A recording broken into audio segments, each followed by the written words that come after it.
नमस्कार दोस्तों, आज के इस वीडियो में हम how to avoid loss and earn consistently in the stock market by Prasenjit Paul इस बुक के चैप्टर नंबर 9 की समरी देखने वाले हैं। आप इसे समरी या फिर एक्सप्लेनेशन भी कह सकते हो, क्योंकि मैं पूरे चैप्टर को डिटेल में समझाता हूँ। और आखिरी में इस चैप्टर की सिर्फ 2 लाइन में समरी देखने के लिए इस वीडियो को पूरा देखिए। तो चलिए इस चैप्टर की शुरुआत करते हैं। चैप्टर 9 का नाम है is it required to follow an equity advisor, मतलब सच में आपको इक्विटी एडवाइजर की जरूरत पड़ती है या नहीं। और सबसे पहला टॉपिक है इंट्रोडक्शन। एक बार हाई नेटवर्थ इंडिविजुअल ऑथर को पूछता है, मुझे एक ऐसे इंसान का नाम बताइए जो रिलायबल इक्विटी एडवाइजर है, मैं इसके लिए आपको पैसे भी दे दूंगा। इस एक सेंटेंस से आपको पता चलता है कि मार्केट में रिलायबल इक्विटी एडवाइजर की कितनी कमतरता है। मतलब एक हाई नेटवर्थ इंडिविजुअल सिर्फ नाम बताने के लिए पैसे दे रहा था। तो इस बात से पता चलता है कि मार्केट में रिलायबल इक्विटी एडवाइजर की बहुत ज्यादा कमी है। और जैसे ही इंटरनेट की ग्रोथ हो गई तो ये बात और ज्यादा मुश्किल हो गई है, क्योंकि कई सारे फेसबुक व्हाट्सएप ग्रुप पर सेल्फ प्रोक्लेम कई सारे इक्विटी एडवाइजर बने हुए हैं, जिन्होंने प्रोफेशनल वेबसाइट बनाई है और वह गलत तरीके से पास्ट परफॉर्मेंस दिखाते हैं और क्लाइंट्स के फेक टेस्टिमोनी भी देते हैं। और इस वजह से कई सारे रिटेल इन्वेस्टर उस ट्रैप में फंस जाते हैं। और जैसे ही एक बार वह फंस जाते हैं या फिर धोखा मिलता है उनको, वह उस इक्विटी एडवाइजर को एक्सपोज करने वाले होते हैं या फिर उस वेबसाइट को एक्सपोज करने वाले होते हैं, लेकिन तभी वह वेबसाइट बंद पड़ती है और वह फिर से दूसरी वेबसाइट शुरू कर देते हैं दूसरे नाम से। तो इस तरीके से उनका बिजनेस चलता ही रहता है और इसमें सबसे ज्यादा लॉस करते हैं रिटेल इन्वेस्टर्स या फिर ट्रेडर्स। तो कुछ इस तरीके के स्कैम की वजह से किससे टिप लेना चाहिए, किस पर भरोसा करना चाहिए, काफी ज्यादा मुश्किल हो गया है, ऐसा ऑथर का कहना है। आगे की बातें बाद में देखते हैं, उससे पहले क्या सच में आपको इक्विटी एडवाइजर की जरूरत है या नहीं, यह देखते हैं। अब टॉपिक नंबर 2 शुरू हो जाता है, जिसका नाम है do you really require an equity advisor. क्या सच में आपको इक्विटी एडवाइजर की जरूरत पड़ती है? ऑथर कहते हैं कि स्कूल्स में हम 8 से 10 सब्जेक्ट एक बार में पढ़ सकते हैं या फिर एक साल में पढ़ सकते हैं, और इंजीनियरिंग की डिग्री में 4 साल में करीब करीब 48 सब्जेक्ट होते हैं, जो कि उनमें से 10 में से 15 सब्जेक्ट कुछ काम के नहीं होते हैं, ऐसा ऑथर का कहना है। और हमारी एजुकेशन सिस्टम कुछ इस तरीके से डिजाइन की है, उससे सिर्फ आपको जॉब मिल सकती है, प्रैक्टिकल लाइफ में उसका ज्यादा इंपॉर्टेंस नहीं होता है, ऐसा क्लियरली ऑथर का कहना है। ऑथर कहते हैं कि बाकी के सब्जेक्ट जिसकी कोई जरूरत नहीं होती है वो सब्जेक्ट होते हैं, लेकिन हर किसी के लिए जो जरूरी सब्जेक्ट होता है यानी पर्सनल फाइनेंस, वो किसी भी स्कूल या कॉलेज या किसी भी डिग्री में नहीं सिखाया जाता है। क्योंकि आप किसी भी प्रोफेशन में हो, आप कोई भी काम क्यों ना करते हो, हर कोई पैसे कमाता है, पैसे मैनेज करता है, पैसे सेव करता है, यानी हर किसी को पर्सनल फाइनेंस की जरूरत होती है। बल्कि मतलब शुरुआत से आपको पर्सनल फाइनेंस सिखाने की जरूरत होती है, लेकिन पर्सनल फाइनेंस ना सिखाने की वजह से हर किसी को पर्सनल फाइनेंस के बारे में ज्यादा नॉलेज नहीं होता या फिर मनी मैनेजमेंट वह अच्छे से नहीं कर सकता। जब आपको पर्सनल फाइनेंस या फिर मनी मैनेजमेंट ही कॉलेज में सिखाया नहीं जाता, तो आप बेसिक्स ऑफ शेयर मार्केट की तो उम्मीद ही नहीं कर सकते हो, ऐसा ऑथर कहते हैं। जनरली आपको पैसे के बारे में सिखाया नहीं जाता, इसलिए आप डायरेक्टली शेयर मार्केट में इन्वेस्ट नहीं कर सकते हो। अगर आप डायरेक्टली शेयर मार्केट में इन्वेस्ट करने जाते हो तो ये बात कुछ ऐसे होती है जो बिना सीखे कार चलाने निकल गया। तो ठीक इसके बेसिस पर आपको इक्विटी एडवाइजर की जरूरत होती है या नहीं, इसके लिए ऑथर ने 3 कैटेगरीज बताई है। सबसे पहली कैटेगरी है टाइप 1 या फिर कैटेगरी 1 आप इसे कह सकते हो।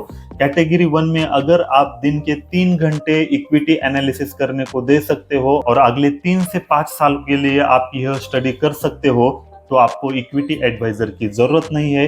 धीरे धीरे आप खुद ही एनालिसिस करके मास्टर बन सकते हो, ऐसा ऑथर कहते हैं। और दोस्तों इसीलिए मैंने भी 3 साल यानी 1000 डेज की चैलेंज की है, जिसमें आपको जीरो से शेयर मार्केट एक्सपर्ट लेवल तक सिखाने वाला हो। जैसे ऑथर कह रहे हैं कि 3 से 5 साल के अंदर कोई भी एक्सपर्ट बन सकता है, ठीक वैसे ही अगर आप मुझे फॉलो करते हो तो 3 साल में मैं आपको एक्सपर्ट बना दूंगा, लेकिन शर्त सिर्फ इतनी है, आपको डे 1 से स्टार्ट करना है। तो ऑथर बताते हैं कि इन 3 से 5 साल के अंदर आपको सेम मिस्टेक रिपीट नहीं करनी है, मिस्टेक से सीखना है और डेली 3 घंटे देना है मार्केट को। अगर आप ऐसा कर सकते हो तो आपको इक्विटी एडवाइजर की कोई जरूरत नहीं, आप खुद इक्विटी एडवाइजर या फिर खुद आप एक्सपर्ट बन सकते हो। टाइप 2 कैटेगरी आती है, अगर आप दिन के सिर्फ 1 या 2 घंटे ही दे सकते हो तब आपको इक्विटी एडवाइजर की जरूरत पड़ती है, लेकिन इक्विटी एडवाइजर का आपको ब्लाइंडली फॉलो नहीं करना है। अगर आपका इक्विटी एडवाइजर कोई सजेशन देता है तो आपको क्रॉस चेक करना है। अगर मान लो XYZ कंपनी में इन्वेस्ट करने को कहता है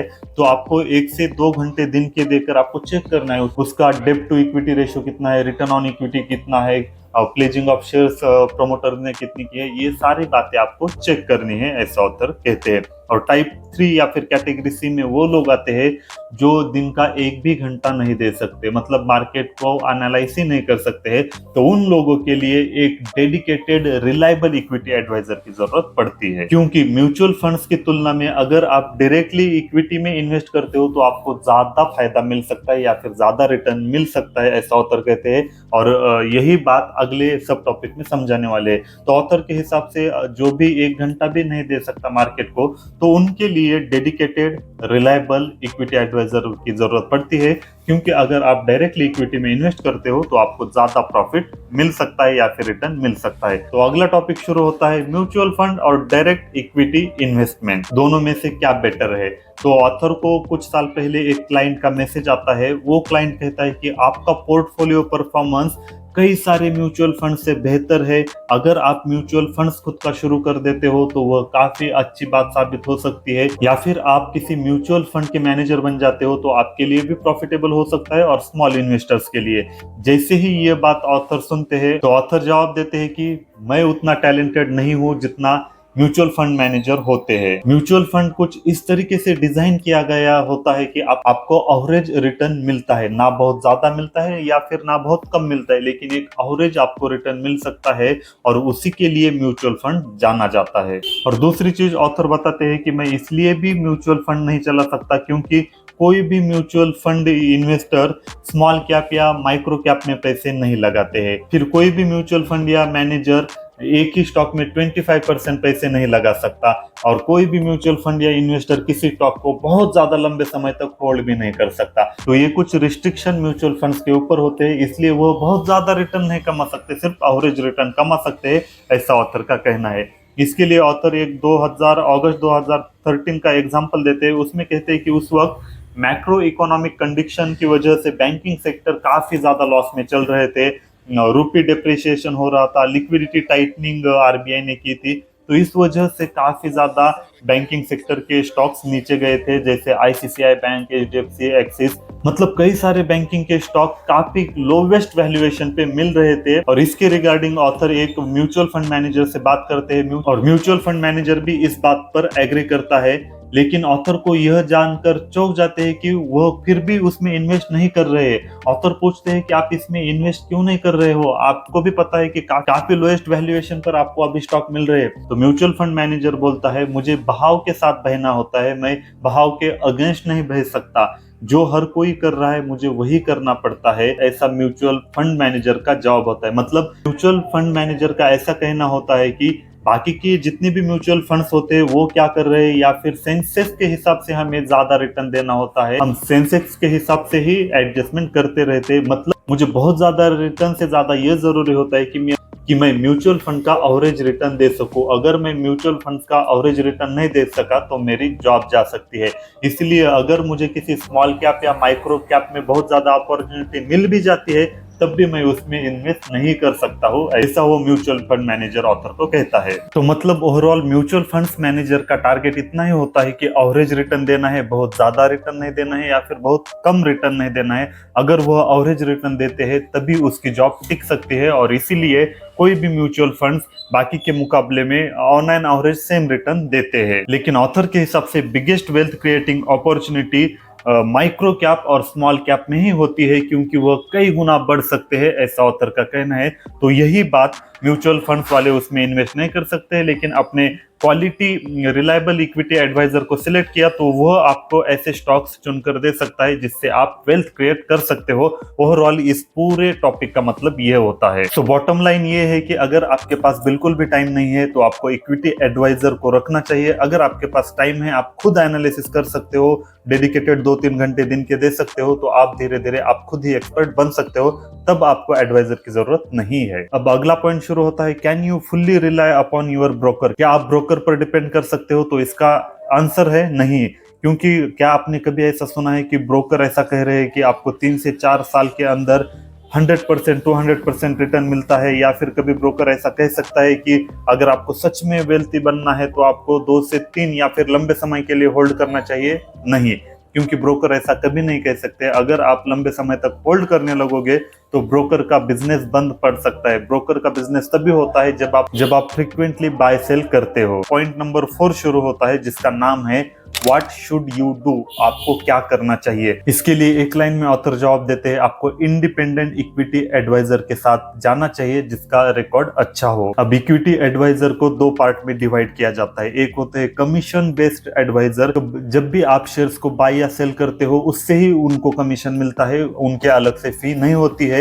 और दूसरे होते हैं फी बेस्ड एडवाइजर, यानी मतलब वे एडवाइजर वो होते हैं जो आपके पोर्टफोलियो परफॉर्मेंस के अनुसार अपनी फी लेते हैं। मतलब आपका पोर्टफोलियो ऊपर जा रहा है तभी वो कुछ परसेंट के हिसाब से चार्ज कर लेते हैं, यानी अपनी फी लेते हैं। तो ऑथर के हिसाब से आपको कमीशन बेस्ड एडवाइजर कभी भी नहीं रखना चाहिए, क्योंकि आप जितना ज्यादा बाय सेल करोगे उनका कमीशन उससे जुड़ा होता है, इसलिए वो बार बार बाय सेल करने की सलाह देते हैं।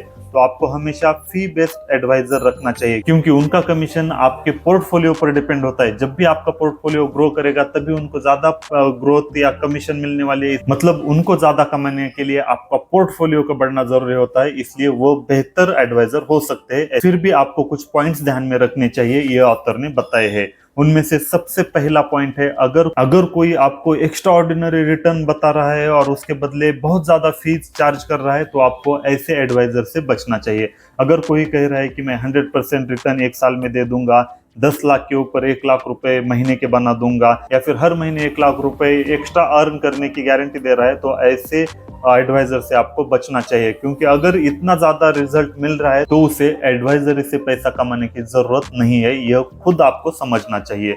दूसरी चीज है, अगर कोई एडवाइजर कोई भी लॉजिक नहीं दे रहा है, सिर्फ आपको 100 रुपए पे बाय करो, 120 पे बेच दो, या फिर 90 रुपए का स्टॉप लॉस लगा दो, इस तरीके से सजेशन दे रहा है तो उससे भी आपको बचना चाहिए। मतलब कोई एडवाइजर अगर आपको कोई चीज एडवाइस करता है तो उसके पीछे रीजंस क्या है यह आपको पूछना चाहिए। अगर वो सही तरीके से नहीं बता पा रहा है तो उस एडवाइजर से आपको बचना चाहिए। अगला पॉइंट है, जो बोलते हैं 90% एक्यूरेसी या फिर 100% एक्यूरेसी या फिर 100% की गारंटी देती है, ऐसे एडवाइजर से भी बचना चाहिए। अगर इतनी एक्यूरेसी हो जाती तो उन्हें एडवाइजरी बेचने की जरूरत ही नहीं पड़ती, वो खुद ही 100% प्रॉफिट कमा कर करोड़पति बन जाते। और चौथा पॉइंट है, जो हमेशा आपको कॉल कर रहे हैं बार बार, अगर कुछ दिनों बाद बार बार आपको कॉल करके पूछ रहे हैं हमारी सर्विस ज्वाइन कर लो या फिर हमारी एडवाइजरी ज्वाइन कर लो, तो उनसे भी आपको बचना चाहिए। तो ओवरऑल इस पूरे चैप्टर को सिर्फ 2 लाइन में एक्सप्लेन कर दूं, अगर आपके पास टाइम है 2 से 3 घंटे आप इक्विटी एनालिसिस के लिए दे सकते हो तो आपको किसी भी एडवाइजर की जरूरत नहीं है। लेकिन अगर आपके पास टाइम नहीं है तो आपको एक रिलायबल इक्विटी एडवाइजर की जरूरत होती है, क्योंकि म्यूचुअल फंड्स के तुलना में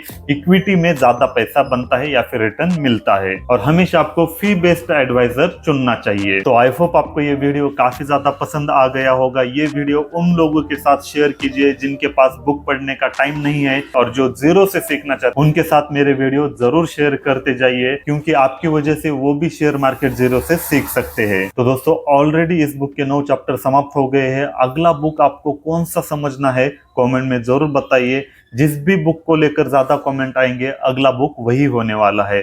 तो मिलते हैं अगले वीडियो में।